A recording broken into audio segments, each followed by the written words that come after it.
Israel पर Hamas के आतंकी हमले के मंगलवार को 200 दिन हो गए हैं। इजराइल के सैन्य हमलों के बीच गाजा के 30 लाख नागरिकों को हर रोज खाने के लिए संघर्ष करना पड़ रहा है। यूएन का कहना है कि गाजा में मई में भुखमरी का खतरा है। सबसे बुरी स्थिति युद्ध के बीच जन्मे बच्चों की है।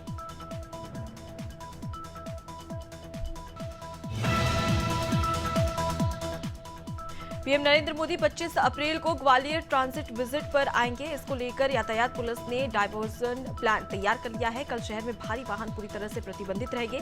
वीआईपी के एयरफोर्स स्टेशन पर आगमन और वहां से मुरैना जाने के दौरान लक्ष्मणगढ़ पुल से ग्वालियर की ओर जाने वाले वाहन पूरी तरह से प्रतिबंधित रहेंगे। ब्रिटेन की संसद में विवादित रवांडा डिपोजिशन बिल के पास कर दिया गया है। इस बिल का मकसद ब्रिटेन से अफ्रीका के शरणार्थियों को वापस उनके देश भेजना है। इसके पास होने के बाद सरकार ब्रिटेन में रह रहे अवैध शरणार्थियों को रवांडा भेजना शुरू कर देगी। रवांडा मध्य पूर्व अफ्रीका का एक देश है। जानकारी के मुताबिक इस बिल को 2022 में तत्कालीन प्रधानमंत्री ने लाया था। बीजेपी के राष्ट्रीय अध्यक्ष जेपी नड्डा टीकमगढ़ दौरे पर रहे। यहां उन्होंने बीजेपी प्रत्याशी वीरेंद्र खटीक के समर्थन में चुनावी सभा को संबोधित किया। इस दौरान नड्डा ने कांग्रेस समेत अन्य विपक्षी दलों पर जमकर हमला बोला। उन्होंने कहा कि कांग्रेस ने सिर्फ घोटाले किए, सभी घोटालेबाज एक दूसरे को बचाने के लिए साथ आए हैं। अमेठी से बीजेपी प्रत्याशी और केंद्रीय मंत्री स्मृति ईरानी ने जगदीशपुर विधानसभा में जनसंपर्क के दौरान कांग्रेस पर जमकर हमला बोला। केंद्रीय मंत्री ईरानी ने कांग्रेस की तुलना लंका से कर डाली। उन्होंने कहा कि इस बार मोदी का अनुमान बनकर कांग्रेस की लंका में आग लगानी है।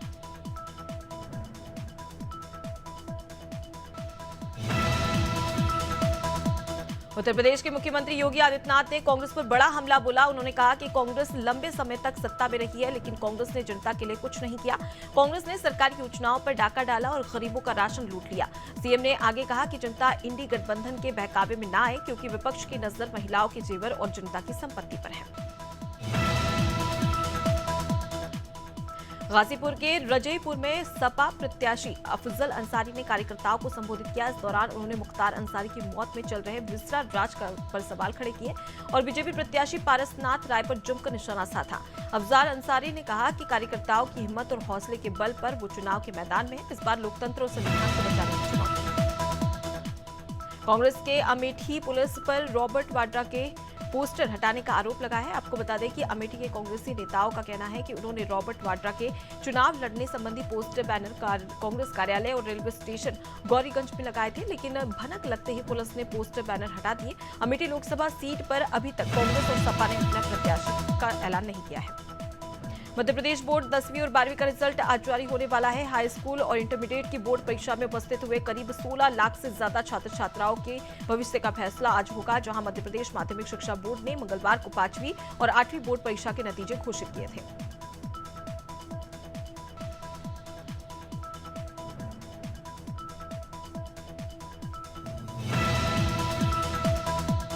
धार के भोजशाला में चल रहे एएसआई के सर्वे का आज 34वां दिन है। बुधवार सुबह एएसआई की टीम मजदूरों के साथ सर्वे के लिए भोजशाला पहुंची। कल भोजशाला के अंदर वीडियो और फोटोग्राफी हुई। अभी तक आपको बता दें कि मैपिंग की गई है, जहां एएसआई ने दरगाह परिसर में लगे जो शिलालेख पॉइंट है उसकी जांच की है, उनकी कार्बन डेटिंग की जा रही है।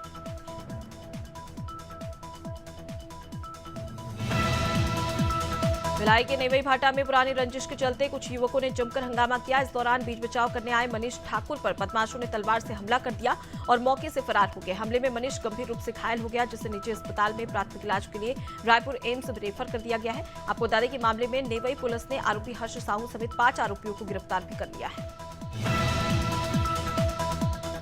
खबर उमरिया से है, जहां शादी समारोह में देर रात बारात पहुंचने को लेकर विवाद हो गया। विवाद इतना बढ़ गया कि लड़की वालों ने बारातियों की लाठी डंडों से पिटाई कर दी, जिसमें दूल्हे के चाचा की मौत हो गई। मामला इंदवार थाना क्षेत्र का है, जहां कटनी जिले के रहने वाले मुकुल पटेल की बारात उमरिया जिले के सलैया गांव के रहने वाले सुदवा पटेल के घर पहुंची थी और इसी दौरान विवाद हो गया। नारायणपुर में पुलिस अधीक्षक के निर्देशन में नक्सल विरोधी अभियान संचालित किया जा रहा है। इसी के तहत पुलिस ने जंगल से भारी मात्रा में विस्फोटक बनाने वाला सामान बरामद किया। आपको बता दें कि पुलिस को बरियानार के जंगल में नक्सलियों के होने की सूचना मिली थी, जिसके बाद पुलिस बल मौके पर पहुंची और अब सर्चिंग की जा रही है। चिरमिरी थाना के कोरिया कॉलरी पुलिस चौकी ने एक गांजा तस्कर को गिरफ्तार कर लिया। पुलिस ने उसके कब्जे से 3 किलो गांजा बरामद किया है। पुलिस को मुखबिर से सूचना मिली थी कि एक स्कूटी सवार युवक गांजा का परिवहन कर ले जा रहा था, जिसके बाद पुलिस ने चेकिंग के दौरान आरोपी युवक को घर दबोचा। फिलहाल पुलिस ने आरोपी को न्यायिक रिमांड पर भेज दिया है।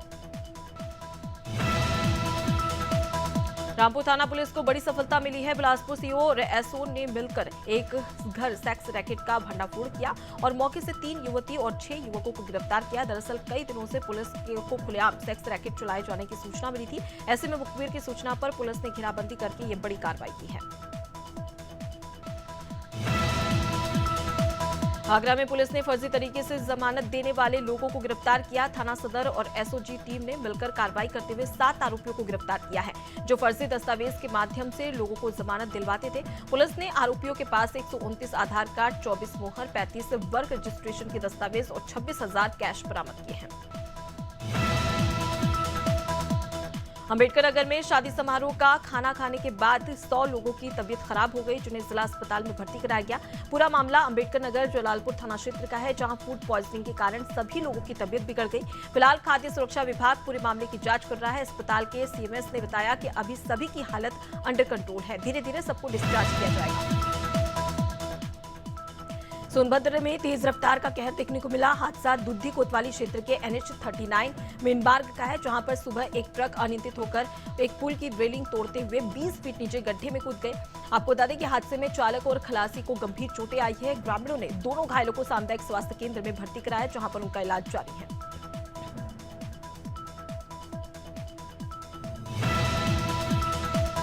बांदा में तेज रफ्तार रोडवेज बस ने बाइक सवार दंपति को टक्कर मार दी, जिससे एक महिला गंभीर रूप से घायल हो गई। वहीं डॉक्टरों ने अस्पताल में महिला को मृत घोषित कर दिया। आपको बता दें कि हादसे के बाद बस चालक बस लेकर फरार हो गया है। घटना शहर कोतवाली आरटीओ ऑफिस के पास की बताई जा रही है।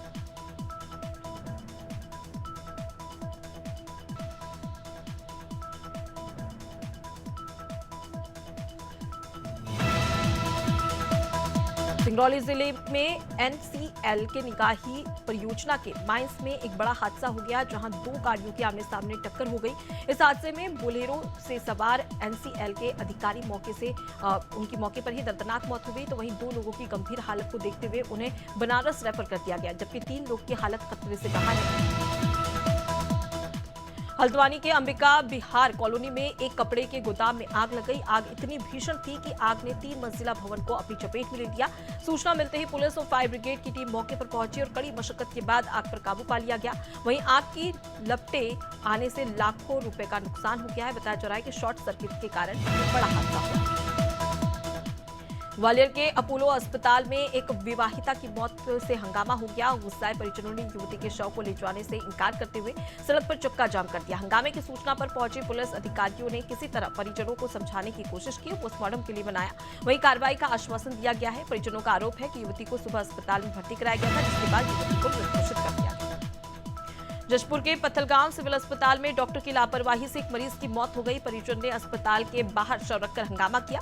मौके पर पहुंचे एसडीओपी और तहसीलदार परिजनों को समझाइश देकर जाम खुलवाया। बताया जा रहा है कि एक युवक की किडनी डैमेज थी, जिसका डायलिसिस कराने उनके परिजन सिविल अस्पताल पहुंचे थे। खटीमा में जल संसाधन की भारी लापरवाही देखने को मिल रही है, जहां कई वार्डों में गंदा पानी आ रहा था। आपको बता दें कि जिससे परेशान वार्ड वासियों ने अधिशासी अभियंता को ज्ञापन सौंपा और गंदा पानी आने पर शिकायत भी की। रहवासियों का कहना है कि पाइपलाइन में जगह जगह लीकेज होने के कारण घरों में गंदा पानी आ रहा है और पानी का फ्लो भी कम हो गया है। मसूरी में एसडीएम डॉक्टर दीपक सैनी ने कैमल बैक रोड पर चल रहे सीवरेज के कार्यों का निरीक्षण किया। वहीं काम में हो रही देरी को लेकर ठेकेदार को जमकर फटकार भी लगाई और 15 दिन के अंदर कार्य पूर्ण करने के निर्देश दिए। साथ ही रोज हो रहे कार्यों की रिपोर्ट भी मांगी। इस दौरान एसडीएम ने बताया कि कैमल बैक रोड पर सीवरेज पाइपलाइन डालने का काम किया जा रहा है। ठेकेदार और जल निगम के अधिकारियों के द्वारा कार्रवाई की जाएगी। लखनऊ में ट्रैफिक पुलिसकर्मियों ने डीसीपी ट्रैफिक के नेतृत्व में एसी हेलमेट का ट्रायल किया। आपको बता दें कि एसी हेलमेट अत्याधुनिक सुविधाओं से लैस है, जो भीषण गर्मी से ट्रैफिक पुलिसकर्मियों को निजात दिलाएगा। एसी हेलमेट हैदराबाद की कंपनी ने बनाया है। जल्द पुलिस अधिकारी अपना फीडबैक देकर शासन से एसी हेलमेट की मांग करेंगे। भरतपुर जिले के मुसावर नगर पालिका अध्यक्ष और जिलाधिशासी अभियंता के खिलाफ कोर्ट के आदेश पर केस दर्ज हुआ है। नगर पालिका अधिशासी अभियंता और अध्यक्ष पर विकास कार्यों के नाम पर करोड़ों के गबन का आरोप लगाया है। बताया जा रहा है कि अधिशासी अभियंता योगेश पीपल और नगर पालिका अध्यक्ष सुनीता जाटो ने मिलीभगत कर कई फर्जी बिल लगाकर करोड़ों का भुगतान कर दिया। रायपुर में राज्यसभा सांसद रंजीत रंजन ने प्रेस वार्ता की। इस दौरान उन्होंने लोकसभा चुनाव में कांग्रेस की जीत का दावा किया और बीजेपी पर कई सवाल खड़े किए। रंजीत रंजन ने कहा कि प्रधानमंत्री की गरिमा को हमने कभी भी प्रधानमंत्री के रूप में नहीं देखा। प्रधानमंत्री हमेशा झूठी बातें करते हैं। पूर्व प्रधानमंत्री मनमोहन सिंह ने हमेशा देश को बचाने के लिए सहयोग किया है।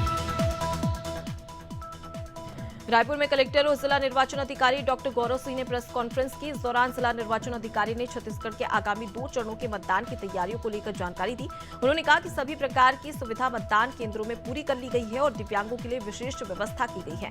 इसके अलावा उन्होंने कहा कि गर्मी को देखते हुए सभी प्रकार की व्यवस्थाएं पोलिंग बूथों के लिए की गई है।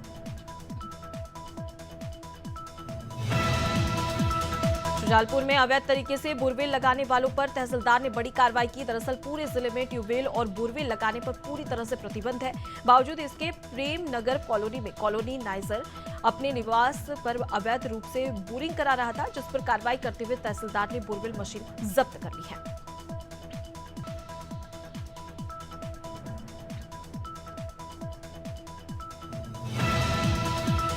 महाकाल मंदिर के गर्भगृह में वैशाख कृष्ण प्रतिपदा पर 11 मिट्टी के कलशों की गलंगितका बांधी गई। आपको बता दें कि कलशों पर नदियों का नाम अंकित भी किया गया। वैशाख और ज्येष्ठ माह में गर्मी चरम पर होती है। ऐसे में गलंतिका के माध्यम से 22 जून तक श्री महाकालेश्वर ज्योतिर्लिंग पर सतत शीतल जलधारा प्रवाहित की जाएगी।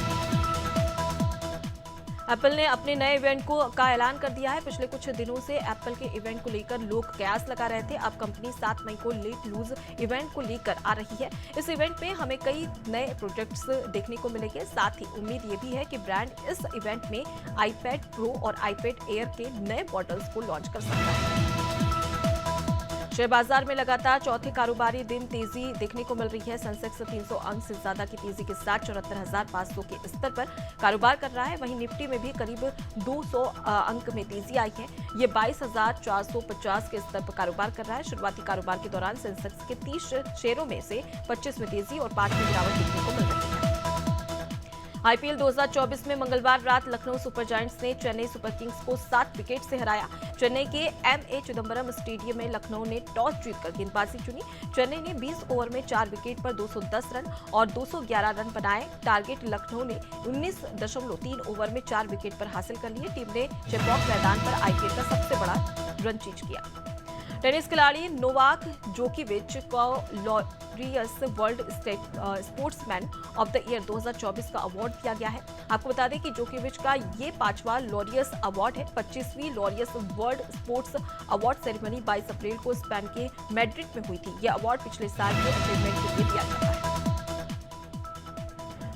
आईपीएल 2024 के 40वें मैच में आज दिल्ली कैपिटल्स का सामना गुजरात टाइटंस से होगा। मैच दिल्ली के home ground Arun Jaitley stadium में शाम 7:30 बजे खेला जाएगा। दिल्ली और गुजरात का इस सीजन दूसरी बार सामना होगा। पिछली बार दिल्ली को 6 विकेट से जीत मिली थी। दोनों टीमों का इस सीजन आज 9वां मैच होगा।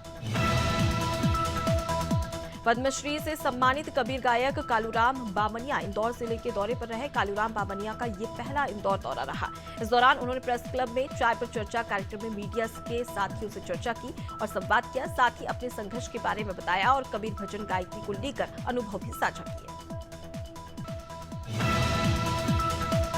क्रिकेट के भगवान मास्टर ब्लास्टर सचिन तेंदुलकर के लिए आज का दिन बेहद खास है। सचिन आज 51 साल के हो गए हैं। वो 100 शतक जड़ने और 200 टेस्ट मैच खेलने वाले दुनिया के एकमात्र खिलाड़ी हैं। सचिन के क्रीज पर आते ही गेंदबाजों में खौफ का माहौल हो जाता है। आपको बता दें कि इंटरनेशनल क्रिकेट में अपनी बादशाहत कायम रखने के बाद सचिन ने इंडियन प्रीमियर लीग में भी जमकर धूम मचाई थी।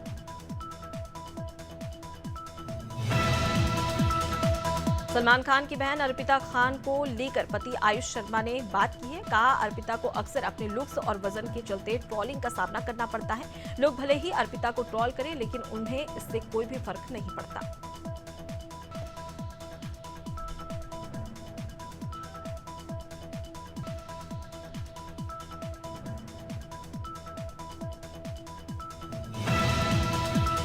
आयुष्मान खुराना ने बॉलीवुड के कपड़ों को लेकर बड़ा खुलासा किया है। उन्होंने कहा कि एक इंटरव्यू के दौरान बताया कि ट्रेंड के साथ बने रहने के लिए बॉलीवुड सेलेब्स कपड़े खरीदते नहीं हैं बल्कि रेंट पर लेते हैं। वहीं उन्होंने बताया कि उन्हें दिलजीत दोसांझ का ड्रेसिंग स्टाइल बहुत पसंद है।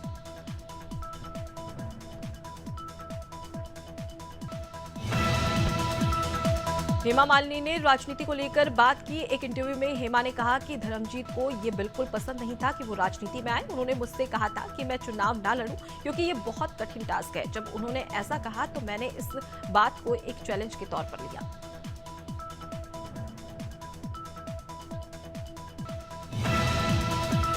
1998 में रिलीज हुई फिल्म कुछ कुछ होता है में रानी मुखर्जी के रोल के लिए मेकर्स की पहली चॉइस रवीना टंडन थी।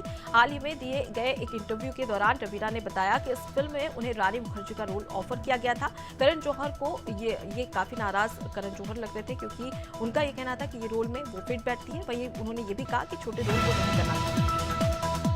बॉलीवुड के स्टार वरुण धवन का आज 37वां जन्मदिन है। मशहूर फिल्म डायरेक्टर डेविड धवन के बेटे वरुण ने अपने करियर के शुरुआती 6 साल में लगातार 11 हिट फिल्में दी थी। वरुण राजेश खन्ना का रिकॉर्ड तोड़ने वाले थे, लेकिन फिल्म कलंक ने उनकी हिट फिल्मों पर ब्रेक लगा दिया। नेपोटिज्म पर बहस छिड़ी तो बॉयकॉट भी झेलना पड़ा। शाहरुख खान ने हाल ही में एक ट्वीट करते हुए साउथ के मशहूर एक्टर मोहनलाल की तारीफ की है। एक्टर ने मोहनलाल को ओजी जिंदा बंदा बताते हुए उनके गाने पर डांस परफॉर्म करने के लिए थैंक्स भी कहा। इसके साथ ही उन्होंने एक्टर को ब्रेकफास्ट पर भी इनवाइट किया है।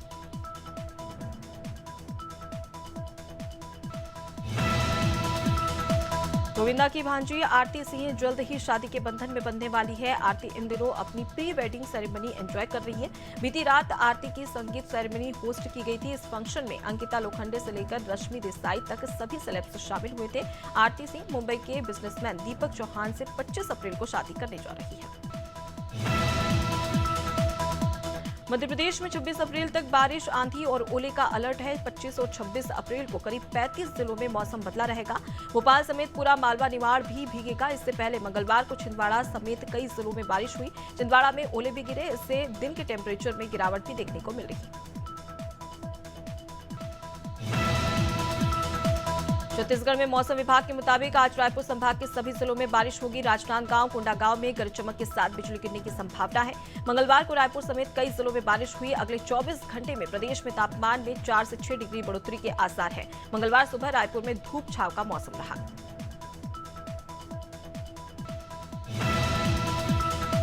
झारखंड में मौसम विभाग ने आज से 27 अप्रैल तक हीट वेव अलर्ट जारी कर दिया है। राज्य के जिन इलाकों में हीट वेव का सबसे ज्यादा खतरा है उनमें कुल्हान प्रमंडल शामिल है। इसमें मुख्य रूप से पूर्वी और पश्चिमी सिंहभूम, सरायकेला और सरसखावा का इलाका शामिल है। इन इलाकों में हीट वेव का खतरा बढ़ रहा है। वेस्टर्न डिस्टर्बेंस का असर खत्म होने के साथ ही अब सीकर में मौसम साफ रहने लगा है। आज सुबह सीकर में मौसम पूरी तरह से साफ रहा।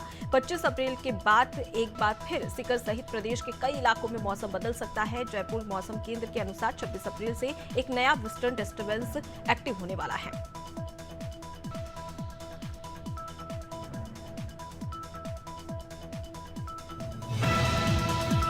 चंडीगढ़ में आज और कल 2 दिन मौसम साफ रहेगा। इसके बाद 26 अप्रैल और 27 अप्रैल को मौसम विभाग की तरफ से येलो अलर्ट जारी कर दिया गया है।